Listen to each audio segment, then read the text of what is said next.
السلام علیکم ورحمۃ اللہ۔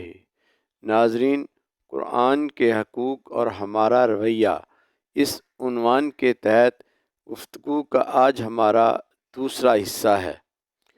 قرآن کا دوسرا حق قرآن کا سیکھنا، سکھانا اور تلاوت کرنا ہے۔ آج ہر کسی کا دعویٰ کہ میں دوسرے سے بہتر ہوں۔ کوئی جاہ و منصب میں اپنی بہتری کا اعلان کر رہا ہے، تو کوئی حسب نسب میں، کوئی اقتدار و اختیار میں، تو کوئی تجارت و کاروبار میں خود کو بہتر سمجھتا ہے۔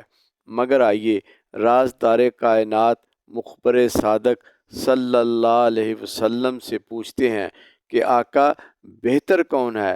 فرمایا، خیرکم من تعلم القرآن وعلمہ، تم میں سے بہترین وہ ہے جو قرآن سیکھے اور سکھائے۔ قرآن سیکھنے سکھانے کی عظمت اور مرتبہ تو اس قدر کہ ابو ذر غفاری رضی اللہ عنہ سے رسول اللہ صلی اللہ علیہ وسلم نے فرمایا، اے ابو ذر، تو اگر صبح اٹھتے ہی قرآن مجید کی ایک آیت سیکھ لے تو تیرے لیے 100 رکعت نوافل پڑھنے سے زیادہ بہتر ہے۔ گویا قرآن کا پڑھنا، سیکھنا اور سکھانا بھی اجر و ثواب میں واجب کا درجہ رکھتا ہے، اور خالق کائنات نے حق تلاوت ادا کرنے کا حکم یوں ارشاد فرمایا، الذین آتینہم الکتاب یتلونہ حق تلاوتہ اولئک یؤمنون بہ، وہ لوگ جنہیں ہم نے کتاب قرآن مجید دیا ہے تو وہ اس کی تلاوت کرتے ہیں جیسا تلاوت کرنے کا حق ہے، یہی لوگ اس پر ایمان رکھتے ہیں۔ گویا مومن وہی جو قرآن پڑھنے کا حق ادا کرے۔ قرآن کی تلاوت کا ایک حق ورتل القرآن ترتیلا، خوب ٹھہر ٹھہر کر صحت لفظی کے ساتھ پڑھنے کا ہے، اور رسول اللہ صلی اللہ علیہ وسلم نے فرمایا، لیس منا من لم یتغن بالقرآن، قرآن کو غنا سے نہ پڑھنے والا ہم میں سے نہیں۔ یعنی ایک مسلم اور مومن کی صفت ہے کہ وہ قرآن کو خوش لحانی، غنا، حسن قرأت اور صحت لفظی کے ساتھ پڑھے۔ قرآن مجید کا تیسرا حق تدبر قرآن ہے، یعنی قرآن کی آیات پر غور و فکر اور تدبر کرنا ہے۔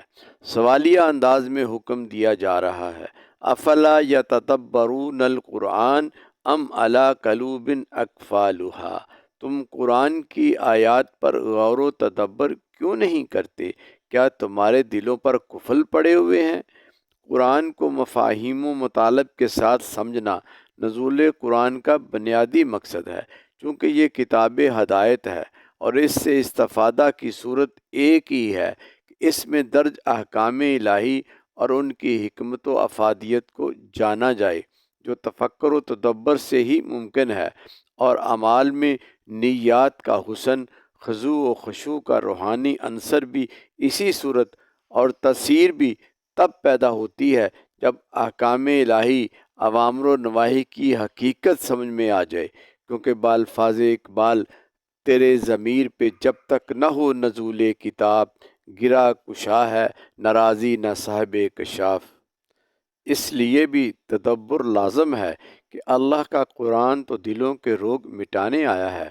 فرمایا، یا ایھا الناس قد جاءتکم موعظۃ من ربکم وشفاء لما فی الصدور وہدی ورحمۃ للمؤمنین، اے لوگو، تمہارے پاس تمہارے رب کی طرف سے نصیحت اور دلوں کی شفا اور مومنوں کے لیے ہدایت اور رحمت آ گئی۔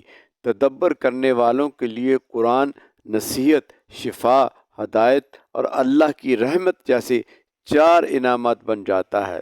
فرمایا، وشفاء لما فی الصدور، دل کے امراض، مذموم اخلاق، فاسد عقائد، مہلک جہالتیں، بغض، کینہ، حسد اور نفسانی خواہشات بد ہیں، جن کی شفا قرآن بن جاتا ہے اور گمراہی سے بچاتا اور راہ حق دکھاتا ہے۔ اس پر ہمارے اسلاف کی سیرت و کردار گواہ ہے کہ جنہوں نے تدبر کیا، نہ صرف ان کے اپنے دلوں کے روگ مٹ گئے، بلکہ جس نے ان کی زبان سے سنا وہ بھی سرخرو ہو گئے۔ سیدنا عمر فاروق رضی اللہ عنہ کے اسلام لانے کا واقعہ ذہن میں لائیں۔ گھر سے